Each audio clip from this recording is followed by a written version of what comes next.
In just under 2 years, this 3-row SUV from Tata Motors has undergone massive transformations, at least when it comes to its name. The 3-row Harrier, or H7X, started as the Buzzard at the Geneva Motor Show in 2019, became the Gravitas when it made its way to India at the Delhi Auto Expo a year later. And now, after almost another year, it is market ready with another rechristening. Now, we last saw a Safari on sale in a Tata Motors showroom in 2019, and now it is back.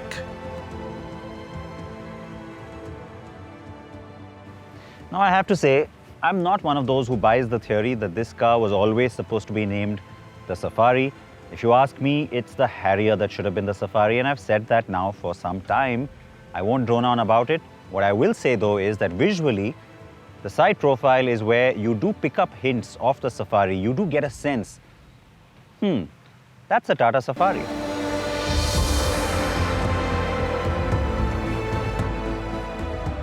But that's where any similarity to the Safari ends and all the similarities to the Harrier begin. Yes, you won't be wrong if you think this looks like a Harrier, because it does.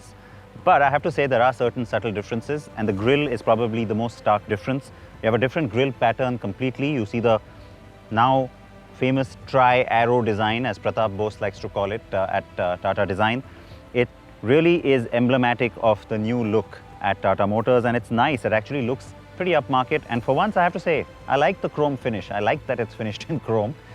Speaking of chrome, there's more chrome, of course, and the headlamp housing is surrounded by it, unlike in the Harrier, where it's the fog light that gets a chrome surround. So again, a little point of differentiation. 18-inch alloy wheels on the top XZ variant only. All other variants, 16 inches. On the Harrier, it's 16 and 17. Here you get 18. Black mirrors. Identical wheelbase, by the way, to the Harrier. That's the other thing. Many of you may have thought this was the long wheelbase Harrier. It is not. Same wheelbase. There is a difference in length. I'll talk about that. The Harrier gets a chrome garnish on this cladding. Now, not having it kind of reminds you of the Safari again. And speaking of the Safari, it's this element, the stepped roof and this extra window that is very Safari-esque. And it's been intentionally done. The window, of course, is there so that people in the third row get a sense of space. But remember, on the Harrier, that's the nice modern element in the Harrier's design. The metal kind of swoops down and flows very organically. Here it becomes kind of squarish and boxy.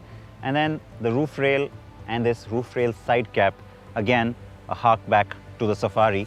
Now, the extra length, it's the rear overhang that gets the extra 63 millimeters of length. That gives you more boot space and, of course, space for that third row. And it also changes the body panels back here, and the tailgate also gives you a very different shape of the tail light as compared to the Harrier. And then the tailgate is different. On the Harrier, it's the part where the badging goes that's nice and wide, the metal. While here, the Safari badging is on a slimmed down piece of metal, and then it's this part that becomes wider. So yes, it's at the back that the car looks more different than the Harrier.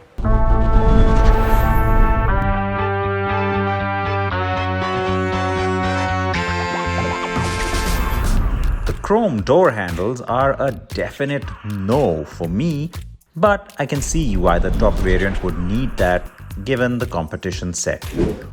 Overall though, the Safari is good looking, but let us not beat about the point that it definitely looks like a Harrier Plus.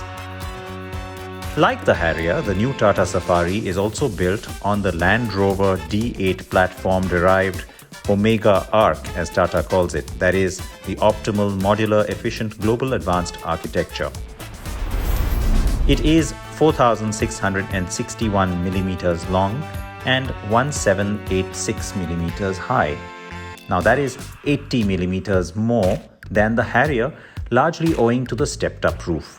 The width of 1894 millimeters and, more importantly, the wheelbase of 2741 millimeters remains exactly the same as the Harrier. There are just 3 color options on the Safari: Royale Blue, Daytona Grey and Orcus White.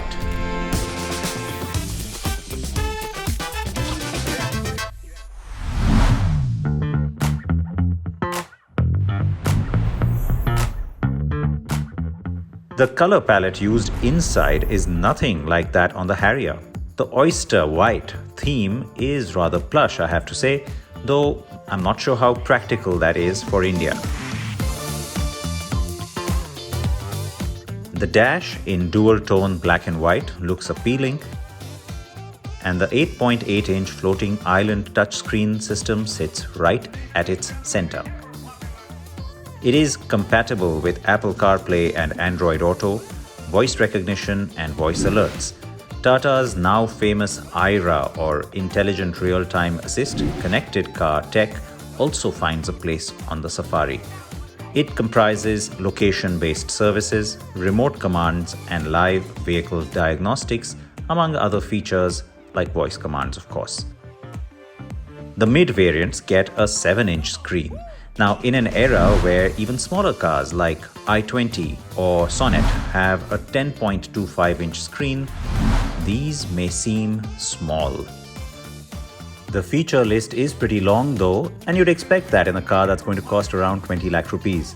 Just like the touchscreen, the 9-speaker JBL system, 7-inch TFT display instrument cluster, electrically adjustable driver side seat, leatherette upholstery and the electronic parking brake only find their way on this top XZ variant.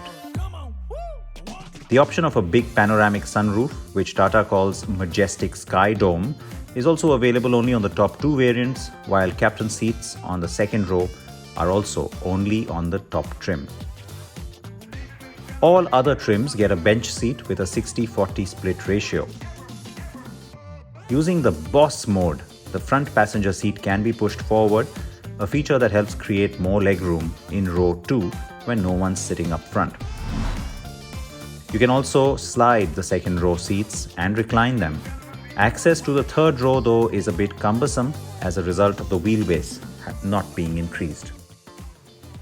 In its presentation to us, Tata Motors said the third row is very comfortable, very generous and very well designed even for long distances. Every car maker who makes a car with 3 rows will tell you that about their car. But the truth is, the only vehicles which have comfortable third rows are large intercity buses. Now, that said, yes, I have to appreciate the sense of space back here. It is pretty remarkable given that the length of the vehicle has only increased by 63 millimeters. Tremendous sense of headroom, really decent leg room. Under thigh support, kind of non-existent. And you know what, again, remember it's a third row. But you do get a sense of reasonable comfort, at least for short distances, even for someone of my height. And that's because the seat back angle is well proportioned and well designed. So definitely great for kids and not so bad for adults, but not for very long distances. What's also nice is that you get your own AC vents here. You have your own blower control for those AC vents, 2 USB spots, cup holders, a little bit of space back here for storing a few things, and that sense of space getting enhanced by that window that I talked about earlier. So how much space is left really then to carry luggage if you have 6 or 7 occupants traveling in the car? Well, like most 3-row cars, not too much. Because what's left is 73 liters of space. Now, of course, you can fold down the third row and the 3-seater second row bench. The third row goes down and gives you 750 liters, and that is more than the Harrier. The second row folds to give you a cavernous 1658 liters. Okay, time now to drive the new Safari.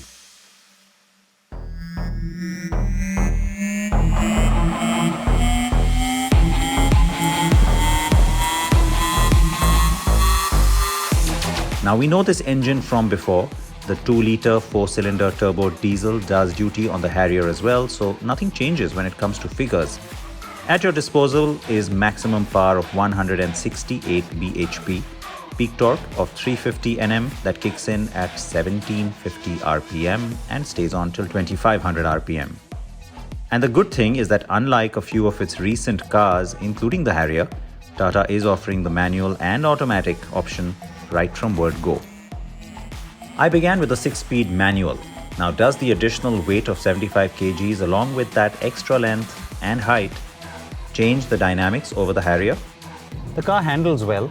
There's a reasonable sense of cornering, good amount of control, and you don't get a sense of the big bulk of the car all the time, though yes, at times when you're at higher speeds, you do get a sense of how big this car is, and that's where there's also some body roll that creeps in, which is a little bit annoying.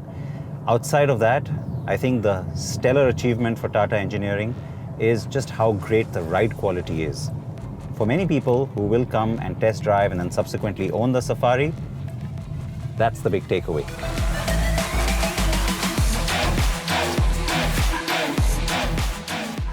Yes, the suspension is really well tuned for our roads.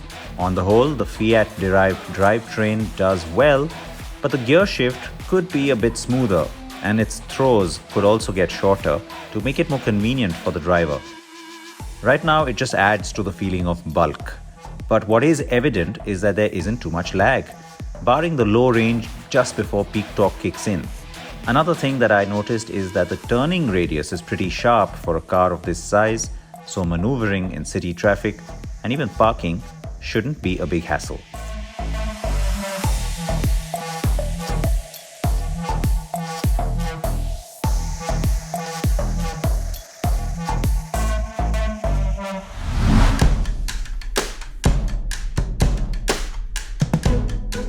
The automatic gearbox is something a lot of CNB viewers have been asking us about. The Harrier got it last year, and yes, the Safari gets the same. Now this Hyundai torque converter gearbox is something that we've seen before. It's very smooth, it's very easy to use, and I have to say that from a performance perspective, you won't be disappointed by it. Is it electric and really quick? Of course not. But then, we've also got a little spoiled by using a lot of DCTs these days in so many cars, right? The real highlight for me is the fact that the Safari drives in with an automatic transmission from word go. At least they're not going to make us wait eons for that, because I do believe in this segment, especially at this end of the market, a lot of people will want auto. The automatic certainly feels a lot more refined to drive, and given a choice, I'd go for it over the manual. And since Land Rover DNA is in play here in more ways than one, Tata says the car is equipped enough to take on challenging terrain even without all-wheel drive. Like many Tata models, the Safari also gets drive modes, so you have City, Eco and Sport. And yes, there is a perceptible difference, at least between City and Sport for sure.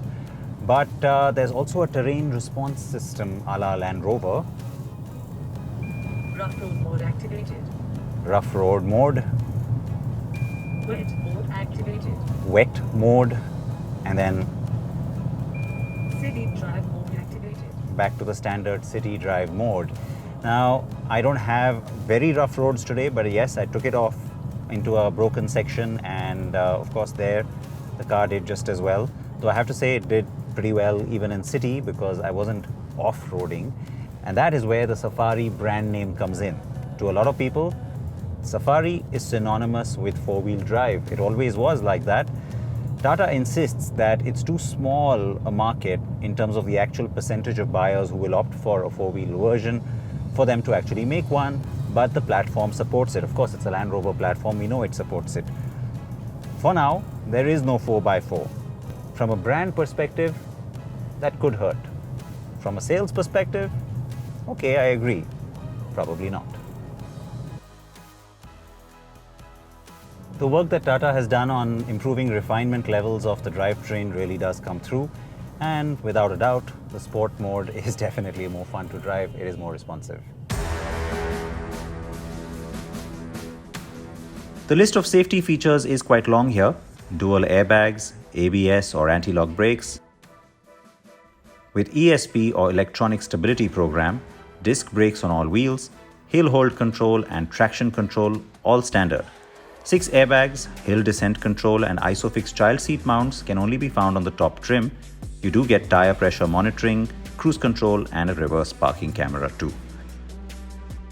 Bookings for the Tata Safari will begin on the 4th of February at 30,000 rupees, and of course we're still waiting to find out what its prices will be.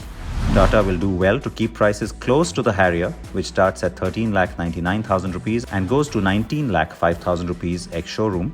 For reference, the MG Hector Plus diesel is priced between 14,66,000 and 19,13,000 rupees, while the Innova Krista diesel ranges from 16,64,000 to 24,33,000 rupees.